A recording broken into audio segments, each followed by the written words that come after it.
I'll be reading from Nehemiah chapter 1, verses 5 through 11. And I said, I pray, Lord God of heaven, O great and awesome God, you who keep your covenant and mercy with those who love you and observe your commandments.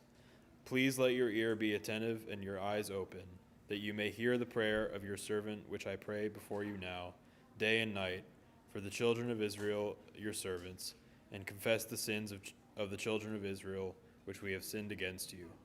Both my father's house and I have sinned. We have acted very corruptly against you, and have not kept the commandments, the statutes, nor the ordinances which you commanded your servant Moses. Remember, I pray, the word that you commanded your servant Moses, saying, if you are unfaithful, I will scatter you among the nations. But if you return to me and keep my commandments and do them, though some of you are cast out to the farthest part of the heavens, yet I will gather them from there and bring them to the place which I have chosen as a dwelling for my name. Now these are your servants and your people, whom you have redeemed by your great power and by your strong hand. O Lord, I pray, please let your ear be attentive to the prayer of your servant and to the prayer of your servants who you desire to fear your name. And let your servant prosper this day, I pray, and grant him mercy in the sight of this man, for I was the king's cupbearer.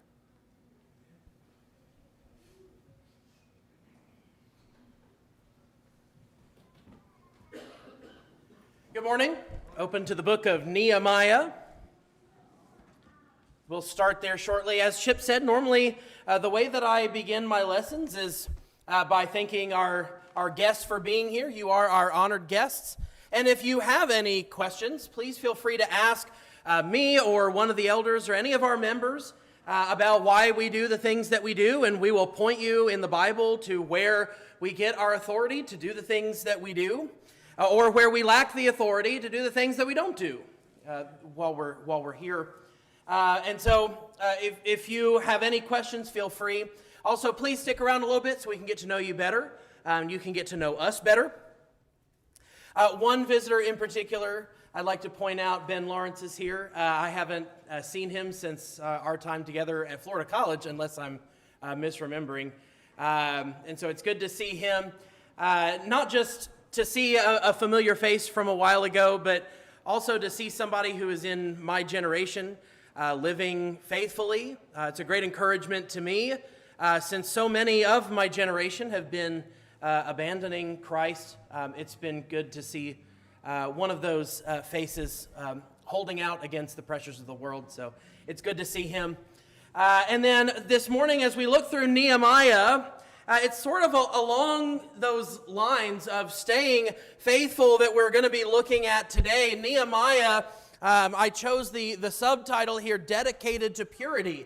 And that's what we're going to see throughout the book of Nehemiah, is this is what Nehemiah is focused on. He's focused on purity. He's focused on what the Lord has said. And what he does is based on what he finds in the law, and what he finds of the history that's there that Moses wrote down for the people. For those of you who are taking notes, normally I start with kind of an outline, but what we're doing is we are outlining the book, but really with a focus on Nehemiah himself. So we're just going to go by chapter here. So if you're taking notes, we're going to go chapter by chapter.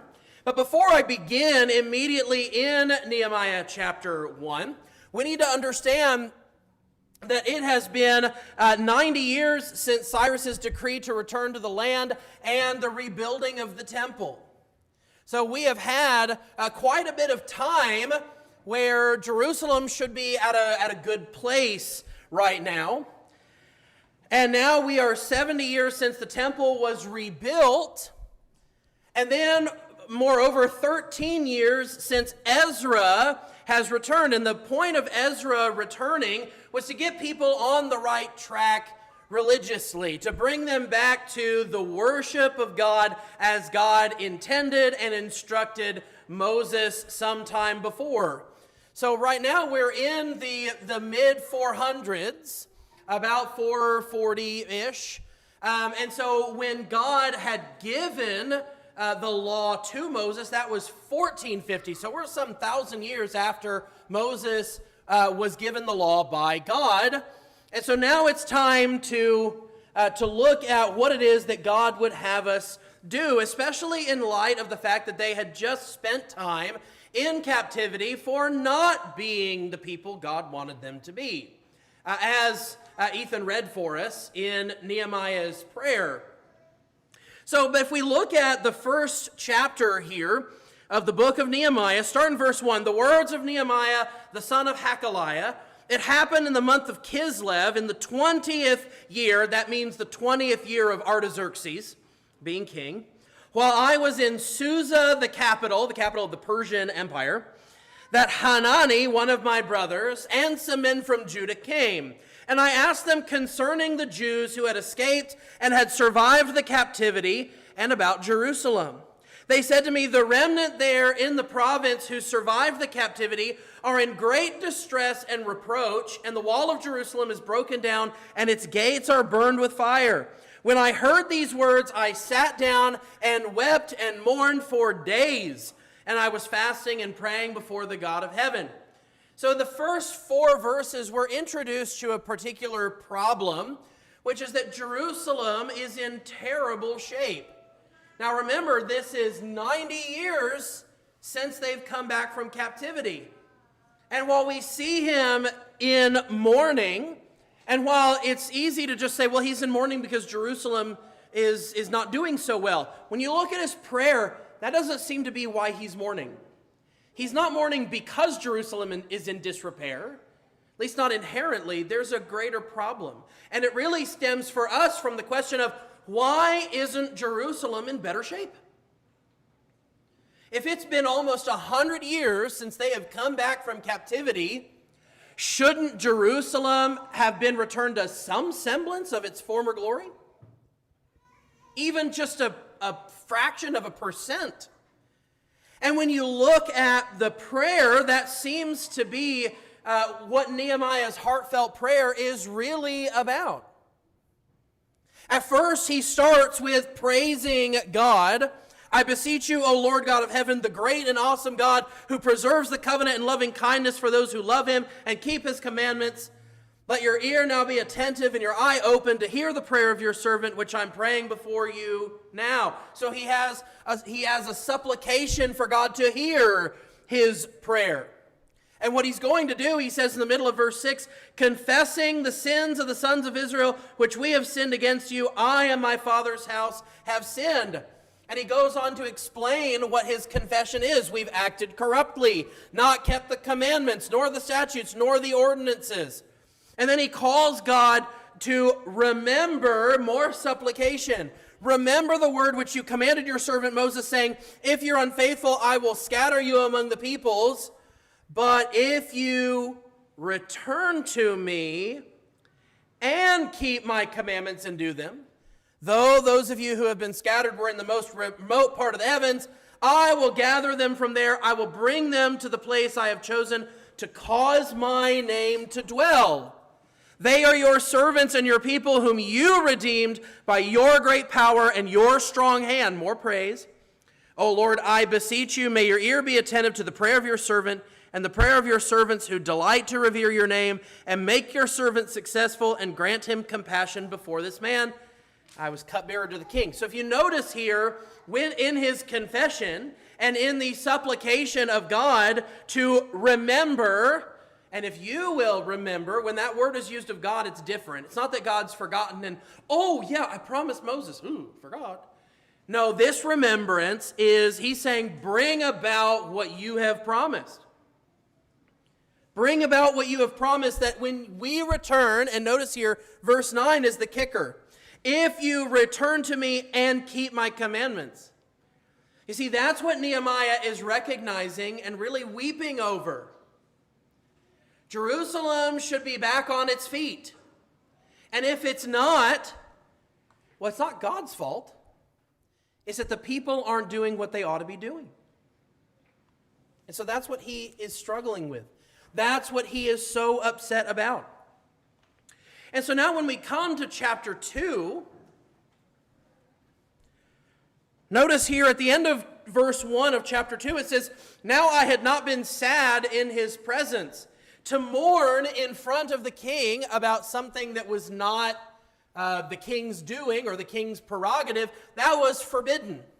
So the fact that he has been mourning about Jerusalem and about the people who returned from captivity, he's not allowed to show that kind of sadness.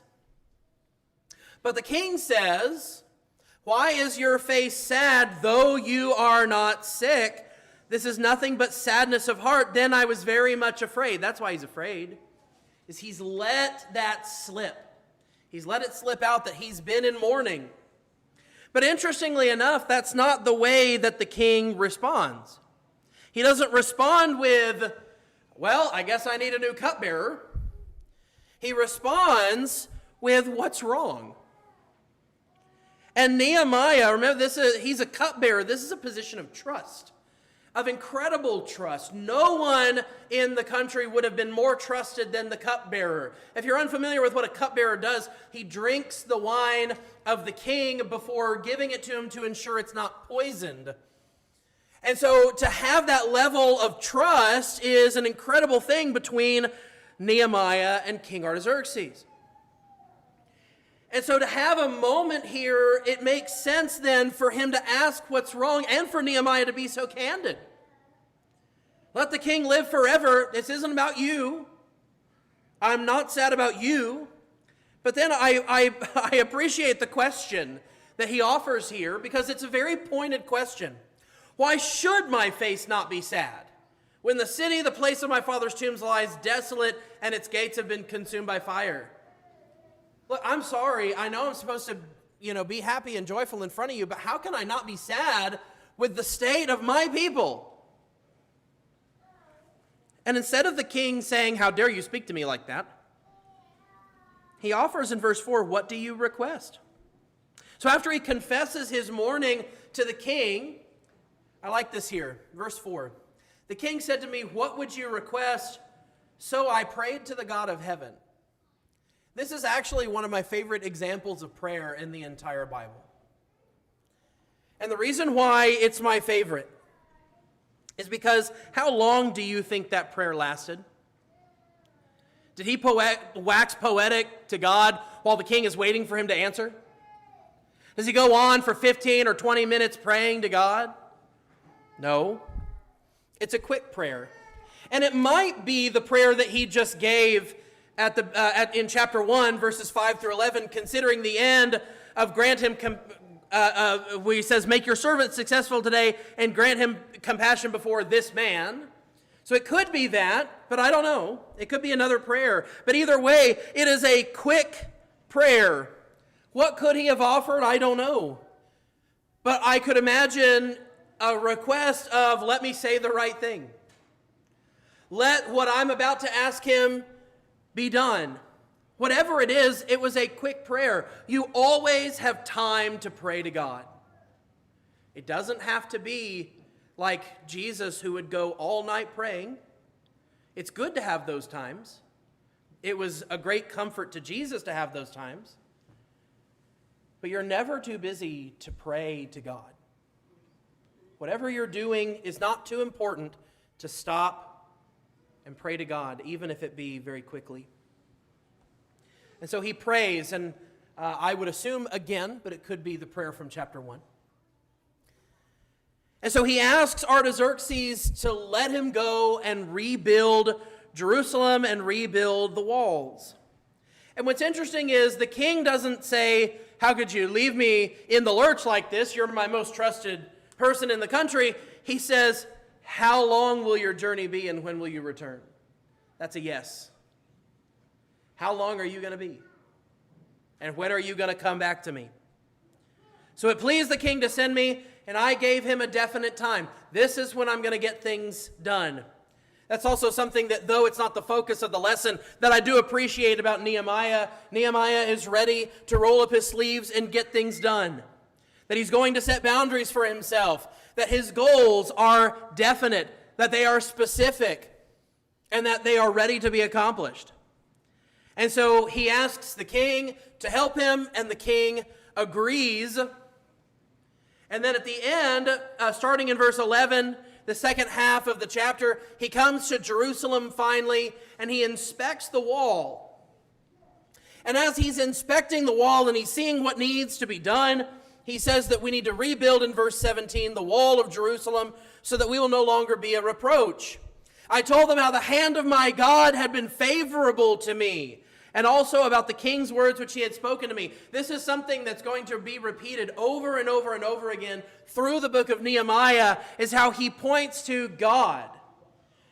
I said in Bible class, for those of you who are here in our Bible class time this morning, I mentioned how God's words, exact words, are never mentioned here through the books of Ezra and Nehemiah. But God is all throughout the books.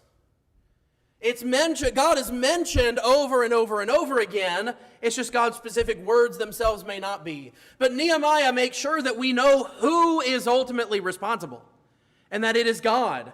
God is the one who is in charge. God is the one getting things done, though it be by Nehemiah's hand. And so he says, let us arise and build, and they begin their work. And then we see Sanballat the Horonite, Tobiah the Ammonite, and Geshem the Arab, means he comes from Syria. Then they began mocking, and they say they're rebelling against the king. I answered them and said, the God of heaven will give us success. Therefore, we, his servants, will arise and build, but you have no portion, right, or memorial in Jerusalem. So these are foreigners. That's the point of talking about them. These are people who were not part of the Israelite nation. And not only that, right, because we know that there are those from foreign nations who would come and would make their time together in Israel. They would become Israelites. We see that with Ruth the Moabitess. We see that in Rahab, who comes from Jericho. We even see that with some of David's mighty men. Most notably, the one that comes to mind is Uriah the Hittite. And so we see that there are those who became Israelites, but these are not Israelites, and particularly Tobiah the Ammonite. We're going to be bringing him up later. He's going to have a bigger role here. But they show why they don't belong in Israel, which is mocking the people of God. And this is why Nehemiah says you have no portion, right, or memorial. This is not about you. This is about us. This is about Israel. This is about the remnant returning and doing what God asked. And notice here he says, the God of heaven will give us success. Last week we talked about taking the Lord's name in vain and what that really means. Here's another example. Nehemiah is going to say the God of heaven will give us success, and when they're successful, that's proof that God is with them, because he invokes the name of God. God is going to make us successful. Well, since they're successful, it must be from God. And thus, we get into chapter 4. We're going to skip over chapter 3. Again, for those of you taking notes, I will give the summary of whatever chapters that we've skipped over, so they'll still have a spot in your notes. But we're going to skip over to chapter 4. Chapter 3 is where Nehemiah writes down the names of those who helped rebuild the wall. Okay, that's the whole point of chapter 3. So now we'll start in chapter 4. In chapter 4, we see Sanballat makes a return. It says that he heard we were building the wall. He became furious and very angry and mocked the Jews. He spoke in the presence of his brothers and the wealthy men of Samaria and said, what are these feeble Jews doing? Are they going to restore it for themselves? Can they offer sacrifices? Can they finish in a day? Can they revive the stones from the dusty rubble, even the burned ones? And Tobiah adds, seeming right now to be sort of yes man to Sanballat. Tobiah the Ammonite was near him, and he said, even what they are building, if a fox should jump on it, he would break their stone wall down. And so they're mocking God's people, trying to do what God asked them, which is bring the city back from the rubble. Yes, God had earlier by the prophets spoken of a city without walls. Most early, the soonest reference to that is over in the book of Zechariah during the time of Zerubbabel and rebuilding the temple. as it talks about the city being without a wall, but that was talking about the church. That's talking about the kingdom of God to come, not about this. And so while they're mocking, Nehemiah calls to God and asks for vengeance in verse 4. Hear, O our God, how we are despised. Return their reproach upon their own heads and give them up for plunder in a land of captivity. Do not forgive their iniquity, and let not their sin be blotted out before you, for they have demoralized the builders. We're trying to do what we need to do, and since they are causing us to slow down, please bring vengeance. He doesn't seek them out and take his own vengeance. He asks God to do it for them, which is the right way to go about it. I also really appreciate verse 6, one of my favorite verses in the whole book. So we built the wall, and the whole wall was joined together to half its height, for the people had a mind to work. And again, while this is really sort of the first time that we get to really the point of the book, is that when we talk about purity and being dedicated to purity, this is where it begins. One must have a mind to work. See, human beings were very quick to point out, especially non-believers, are very quick to point out that, well, people just aren't perfect and they can't be perfect, and we use that as something that we can just write off the mistakes that we make, that we write off the sin that we commit to God. And that's not an attitude of work. That's not an attitude of recognizing that changes need to be made and work needs to be done. The people who are ready to believe in God are the ones who have set their mind to work. And while for us today, we're not worried about building a wall around Jerusalem, though there are some today who seem to be concerned about that more than their own spiritual integrity, our work, our building is more about spiritual nature. It's more about putting the wall around the temple that God has given us so that Satan cannot trample all over us to his own devices. We should have a mind to work as they did, only on a spiritual level. And when we see how much work they are able to do, and in such a short span of time, which we'll get to that later, are you putting that same amount of effort to your spiritual life? To your spiritual purity in Christ? And now in verse 7, they see that their mockery isn't doing as much as they had hoped, and everything is up to half of the height it was supposed to be.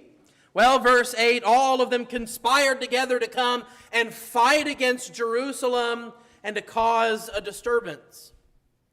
And so while they're trying to disturb it in the rest of this chapter, the people are able to overcome this discouragement. They're carrying weapons while they're working. They're working night and day to get this done. And while they're defending themselves in one hand, they're building with the other. And once again, that really is the nature of who we are spiritually. We have a weapon in one hand, which Paul in Ephesians tells us that it is the Word of God.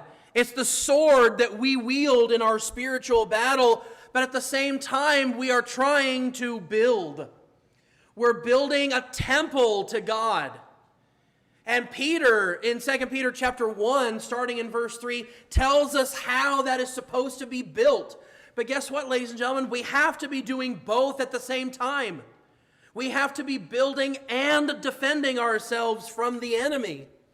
And one cannot be forsaken for the other. We cannot simply lay waste and not build. But if we build and don't protect ourselves, then we find ourselves the subject of many of Jesus' own parables. Most notably, the parable of the sower is the one that comes to my mind. Or perhaps the builder who built his house on the sand. Either way, that our work in God is thwarted. But thankfully here we see in verse 20, at whatever place you hear the sound of the trumpet, rally to us there. Our God will fight for us. And guess what? That's exactly what happens. God helps them. It says, verse 23, "So neither I, my brothers, my servants, nor the men of the guard who followed me, none of us removed our clothes. Each took his weapon, even to the water." And we'll see that they're going to finish rebuilding here. However, while they're rebuilding the wall of Jerusalem, we come to chapter 5. We come to chapter 5, and this is really where we see the first of the real-world examples of Nehemiah showing his dedication to purity. And while I mean purity being purity of the people, how we achieve that purity of the people is what God gave Moses 1,000 years prior. And so look at what it is that Nehemiah does here. We're introduced to the problem in the first 5 verses. There was a great outcry of the people and their wives against their Jewish brothers, for there were those who said, "We, our sons and our daughters are many, therefore let us get grain that we may eat and live." There were others who said, "We're mortgaging our fields, our vineyards, and our houses that we might get grain because of the famine." Also, there were those who said, "We've borrowed money for the king's tax on our fields and our vineyards. Our flesh is like the flesh of our brothers, our children like their children, yet behold, we are forcing our sons and our daughters to be slaves. And some of our daughters are forced into bondage already, and we are helpless because our friends and vineyards belong to others." And so this is Jewish brother against Jewish brother. That's going to be important here in a moment. And what's interesting here is this rings very similarly to the church's beginning problem over in Acts chapter 6. But the solution is a little bit different. You see, in verse 6, it says, "Nehemiah was very angry when I heard their outcry and these words. I consulted with myself and contended with the nobles and the rulers and said to them, 'You are exacting usury, each from his brother. Therefore I held a great assembly against them.'" So if you're unfamiliar with the term usury, it's the idea that you are taking exorbitantly high interest on a loan.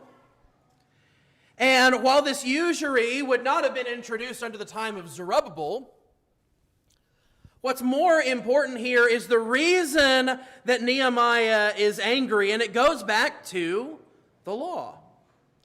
We see it in Exodus chapter 22 and verse 25, Leviticus 25 verses 36 and 37, and Deuteronomy 23 verses 19 through 20.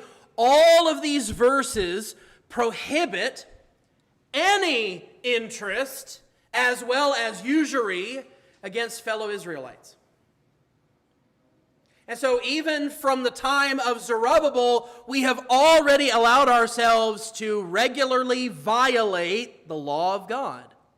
And not only that, not only does the law of Moses state it, but also in Psalm 15 and verse 5 and in Proverbs chapter 28 verse 8, in both of those places we see that the wisdom that God gives says the wise don't collect interest. It's only the wicked and the foolish. They're the ones who collect interest on the things that they have loaned. This is why he is so angry. God made it very clear. And we saw all the work, if we went back and read Ezra, all the work that Ezra has done so far. Being an expert in the law, he would have gone over this with the people. And yet, we're still at a loss. And so he commands the ceasing of this usury at the end of verse 10. And in verse 11, he implores that they be given back what is theirs. Then they said, "We will give it back and will require nothing from them. We will do exactly as you say," which is a shocking moment to me to see. It's very shocking to see that these people, instead of being angry, say, "You know what, Nehemiah, you're right. We should not have done this, and we're going to let it go." And notice here that at the end of verse 13, Nehemiah calls for praise.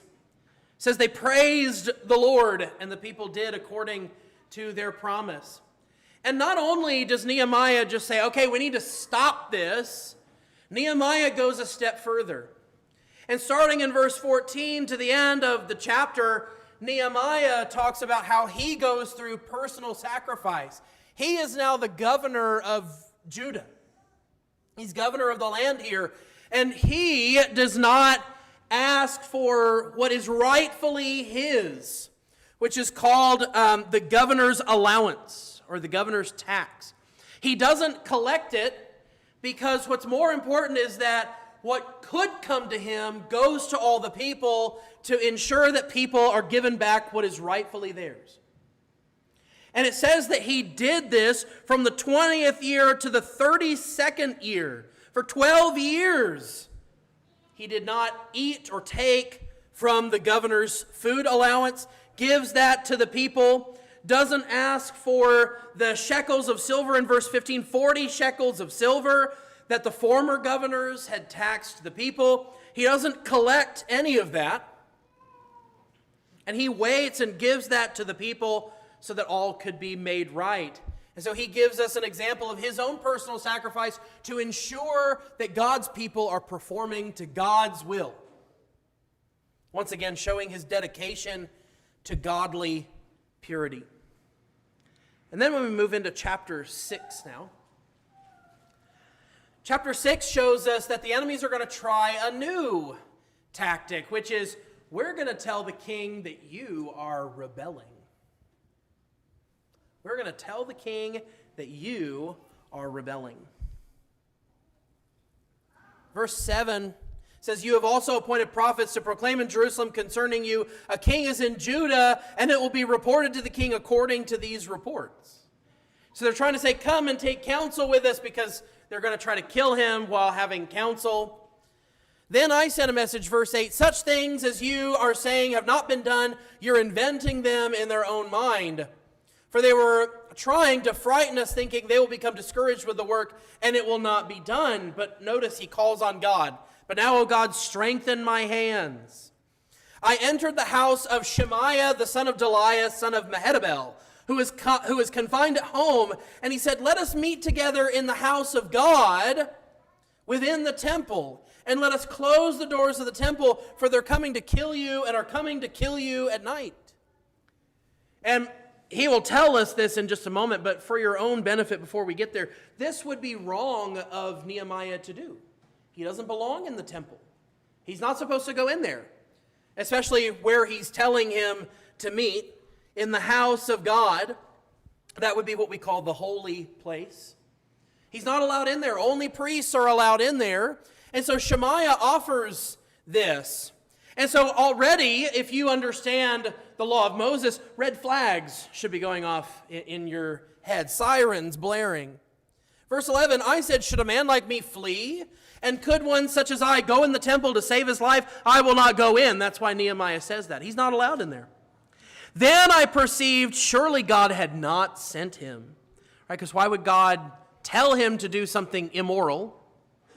But he uttered his prophecy against me because Tobiah and Sanballat had hired him. He was hired for this reason, that I might become frightened and act accordingly and sin, so that they might have an evil report in order that they could reproach me. Remember, O my God, Tobiah and Sanballat according to the works of theirs, and Noadiah the prophetess and the rest of the prophets trying to frighten me. So he's enticed to flee to the temple. But Nehemiah refuses to sin. It would have been very easy. You know what? They are trying to kill me, and I have a lot of work left to do. I'll just stay in the temple for a little bit. But no, he is not going to sin, even if it's to save his own life. And so we see in chapter 6, verse 15, the walls are completed after just 52 days. That is incredible. It is incredible to see that kind of dedication to the building of the wall. And it says in verse 16, all the nations surrounding us saw it, and they lost their confidence. They have been trying to thwart the people, and really, as Nehemiah has kept bringing it up, that they're thwarting God. That's what they're trying to do. And sadly, they can't do it. And I love the end of verse 16. They recognized that this work had been accomplished with the help of our God. It was such an incredible feat. The only explanation is that God was with the people, and the rest of the nation saw it that way. The Horonites and the Ammonites, they saw that it was by the help of God. And then in chapter 7, he puts the doors on the gates in chapter 1. In verse 1, chapter 7, verse 1. Verse 2, I put Hanani, my brother, and Hananiah, the commander of the fortress, in charge of Jerusalem, for he, that would be Hanani, he was a faithful man and feared God more than many. And that's why I wanted to stop and talk a little bit about what's here in chapter 7 instead of skipping over it, is that as he's appointing people, he specifically points out Hanani, and he says that he appointed him because of his faithfulness, because of his righteousness and his fearing of God. See, as he is appointing people, he's not appointing people just to throw up his family, right? Because this is his brother. But it's not that he's putting his brother in the position because he's his brother. It's because he is faithful. That's what Nehemiah is trying to do, is ensure that the people who are leading the nation are faithful people. And then we see that the census of those that came with Zerubbabel is found in red. And the reason why I want to talk about this just briefly here, we're not going to read through it. It is a lot. But there's a couple of things that I want to point out here. Of all the people who are mentioned here, it says in verse 66, the whole assembly together was 42,360, besides male and female servants, of whom were 7,337, and 245 male and female singers. So 49,942 people. And the reason why I like to bring this up is God tells us each of the counts. He's been watching over his people, and he has been counting them, and knows just who all came back from captivity, who returned to the land to live in the land of God and to live supposedly according to his will. And he has kept careful track of these people. And so I like to bring that up, talk about that for a brief moment. Not only 49,942 people, but also 8,136 livestock and 51,000 gold drachmas. It's really difficult to know just what that number is, but it's in the triple millions of what that would be worth today, of all that the kings gave them to bring back, most notably by Cyrus, out of the treasury to bring back. Cyrus gave them hundreds of millions of dollars worth to go and rebuild the nation of God. So that's not about Nehemiah, but I wanted to talk about that briefly. Coming then into chapter 8, we see that Ezra is going to read the law. He's been instructing people the law, but now we're going to read it in front of everyone, make sure everyone has heard it. And it says that he started in verse 3, from early morning is the way that your Bible might read it. The better translation there is probably from first light all the way to midday. He's taken time. So this would have taken at least 6 hours, if not earlier than that. Longer than that, starting at an earlier time. We also see that in verse 8, it says they read from the book, from the law of God, translating to give a sense that they understood the reading. Remember, these people are coming back from captivity, so they would have spoken Aramaic. But what Moses would have written was in Hebrew. So they're translating from Hebrew to Aramaic so that people have a better understanding of what God expects. This is the first time that we see anything being translated so that people have a better time here. So for those who point out that God would rather speak from the original language, I doubt that very much from this passage in particular. He wants more that people have a better understanding rather than simply speaking in one particular language. And so then because of this, starting in verse 9, it says in the middle of verse 9, Nehemiah said, "This day is holy to the Lord your God. Do not mourn or weep. For all the people were weeping when they heard the words of the law. They realized that they have not been living according to what God wanted, even after all the work Ezra had been doing before Nehemiah even got there. Ezra had been working for the last 13 years. And now it's really dawning on the people what they've been doing. Or really what they haven't been doing is probably a better way to say that. And so Nehemiah says, no. This isn't a time to mourn about how you haven't been obeying God. This is a time to celebrate because now we know what to do. Now we know how to go about being righteous and being pure. And so they celebrate what's called the Feast of Booths or the Feast of Tabernacles. And the point of this Feast of Booths was to remember that when God brought them out of Egypt and they were in the wilderness, God was protecting them though they were in tents. That's the whole point of this feast. And so they restore the feast here and they celebrate it. And what's interesting here is that it says that they celebrated the feast. This is verse 17. The sons of Israel had indeed not done so, meaning celebrated the Feast of Tabernacles like this, from the days of Joshua. Joshua. That's 1,000 years ago, people. They hadn't celebrated it like this since Joshua. And isn't that incredible? This is something that God commanded that they do, and yet they hadn't properly kept it for 1,000 years.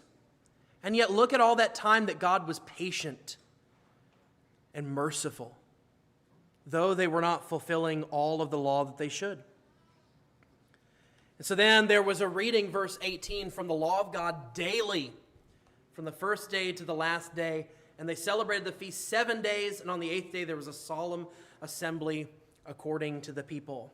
And what we find then in chapter 9, the reason for this solemn assembly is that they come to God fasting in sackcloth and dirt. So Nehemiah says, let's worship, let's celebrate that God has given us back the way to be pure. But after that, they are going to acknowledge with sackcloth and ashes that they have been sinful.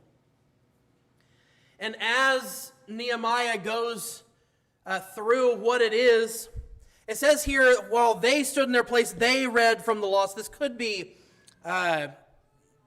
be Ezra more specifically. But we see that there are these singers, these Levites, that are going to sing this song that starts in the middle of verse 5.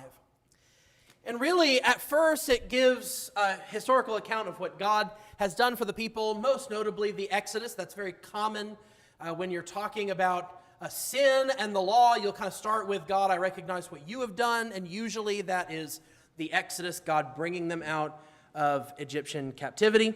But when they get to the part about their sins, there's a few things that they bring up here. The first is stubbornness. That we acted stubbornly against you, most notably in the wandering in the wilderness. But hey, over the last 1,000 years, they haven't been doing everything that God wanted them to do.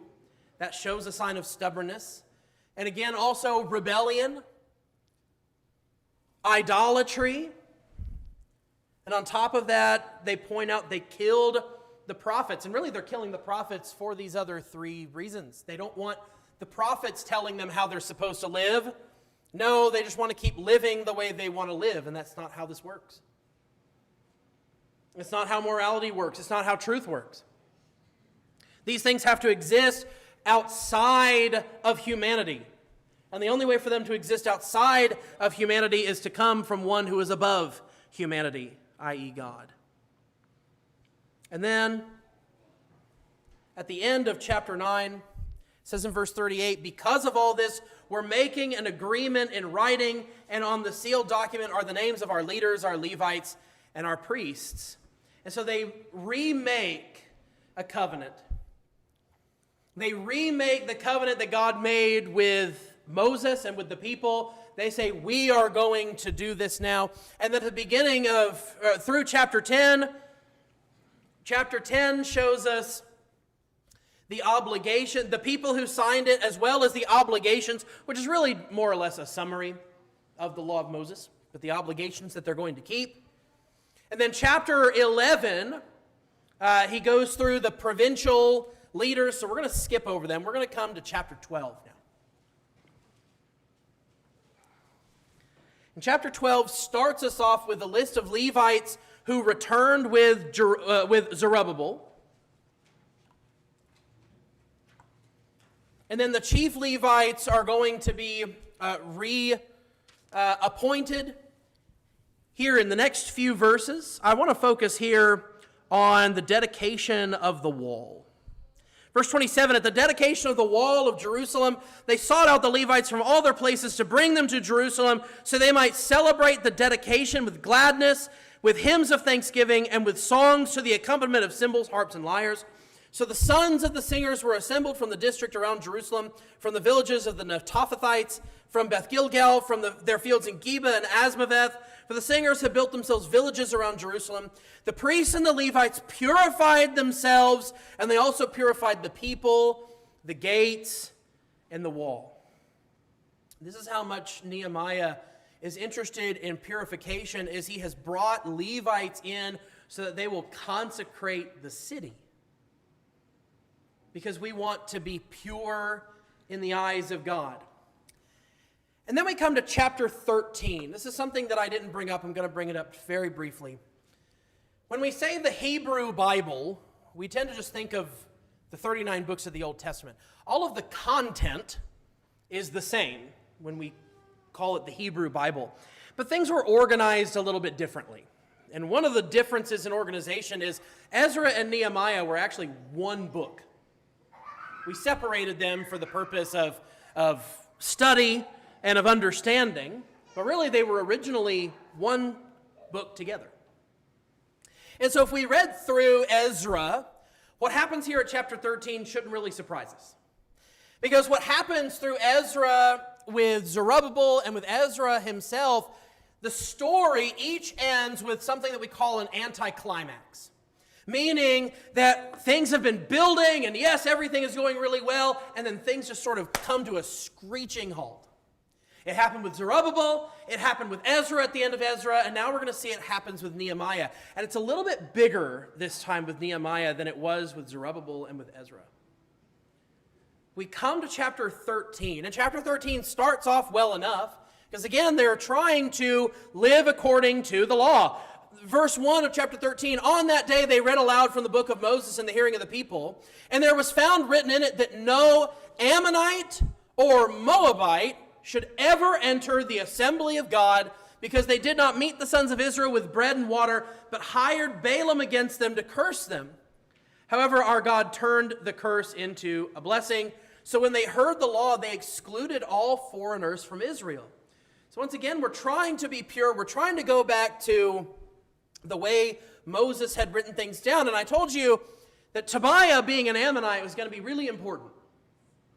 And that starts here in verse 4. So they start with saying, look, if you're not going to be a part with us. We are trying to go back to a purity that God had asked Moses for.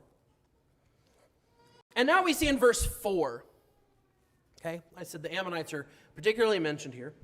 Prior to this, Eliashib the priest, who was appointed over the chambers of the house of our God, being related to Tobiah, so a known enemy of God's people, very openly an enemy of God's people, and an Ammonite. The Eliashib had prepared a large room for Tobiah, where formerly they put the grain offerings, the frankincense, the utensils, and the tithes of grain, wine, and oil prescribed for the Levites, the singers, and the gatekeepers, and the contributions for the priest. So what's supposed to be kept in this room, okay, Tobiah's not excluded yet, what's supposed to be kept in this room are holy things for the worship of God. Guess what's been put in there instead? We've moved all those things out, and we have put impurity in the house of God. We have put a known enemy in the house of God. A stark metaphor. for not just the people, but for us. This is often what we do, is we will remove the holy things and put them somewhere else where they don't belong and fill it with something that doesn't belong. He's not a Levite. He shouldn't be in the house of God anyway. But yet there he is, and taking a place of where the holy things are supposed to be. Well, as we said, Nehemiah is dedicated to purity. And remember, back at the beginning, Artaxerxes asked him a question, didn't he? How long are you going to be gone, and when are you coming back? Well, he gave his promise, and he went back. And he's been gone all this time. It says, for in the 32nd year of Artaxerxes, king of Babylon, I had gone to the king. But then he asks for leave, and he comes back, seemingly permanently. And when he hears about Tobiah, it says, I threw all of Tobiah's household goods out of the room. I gave an order, and they cleansed the rooms and returned there the utensils of the house of God with the grain offerings and the frankincense. Then, starting in verses 10 through 14, is they were supposed to have been tithing for the temple and for the Levites. And this was something that was done by the time of Zerubbabel. And the reason I bring him up here is, since Zerubbabel, we have forgotten and we've let it go to waste. And so they have to restore tithing because they had let that go from the time of Zerubbabel. Then, in verses 15 through 22, that there are those who are breaking the Sabbath, which points out Ezra's work in the time of Ezra. So notice that some of Zerubbabel's work has failed. Now some of Ezra's work has failed. And so they're not supposed to be doing things on the Sabbath, and so they reinstitute the Sabbath. And then, toward the end of that, it says, starting in verse 20, that there are those who are spending the night right up against the wall. This was not allowed. It was not allowed to be so close at night, especially over something like the Sabbath, because it would require work. And so now we see that the wall is in question now. So some of Nehemiah's work has failed and has to be restored.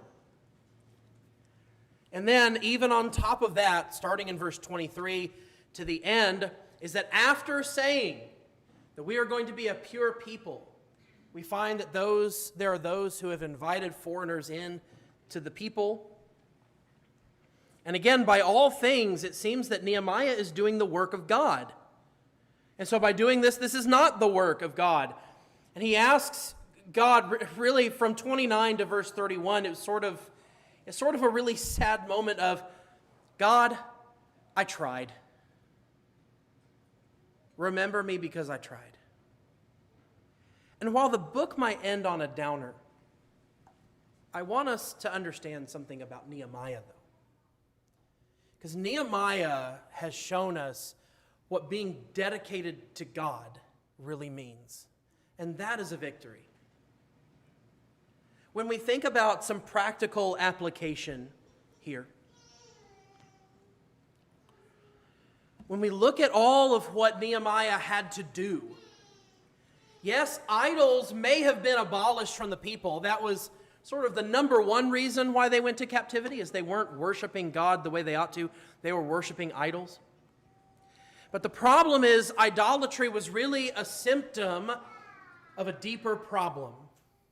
And so while God's sending them away to captivity, they came back and idols are never mentioned again. They don't seem to have a problem with worshiping things as God. The deeper problem is still there, which is that the people's hearts needed work. You see, Nehemiah didn't just come to rebuild a wall. He didn't just come to put up a wall and say, all right, peace, I'm going back home. The point of rebuilding the wall was to address a deeper issue that goes all the way back to chapter 1, which was restoring the remnant to the glory that God had intended for them. But the only way to do that is really to focus on people's hearts. It doesn't matter if you build a wall. if you're just going to leave the gates wide open. And so Nehemiah focused on purity in the people. His was not to come and put stone on top of stone. It was really to rebuild the people's hearts. And so for you, purity at the end of the day means hard work and tough choices. But when you're ready to make those tough choices, you're not going to regret the choices that you made. You're not going to look and say, man, I really wish I hadn't done what God had asked. If you do, I don't know what to do for you. I don't know if any of us here can help you if that's your attitude. But I can guarantee you that when you do what God wants, and when you stay true to Him, that makes everything else worth it. It makes everything else worthwhile. It's still going to be sacrifice. It's still going to be hard work. It's still going to be spiritual sweat and toil. But you're going to be all the better for it. Because you're going to be prepared for heaven. You're going to be prepared for living with your Lord and Savior for all eternity. And there's nothing on this earth better than that. So, this morning, we're going to sing I Surrender All. And again, that was really Nehemiah's whole purpose, was getting the people to surrender themselves to God. And so that's the question for you. Are you going to surrender all? Are you going to make your life right with Him and put in the work, have the mind to work like Nehemiah had? If so, please come forward and while we stand and sing.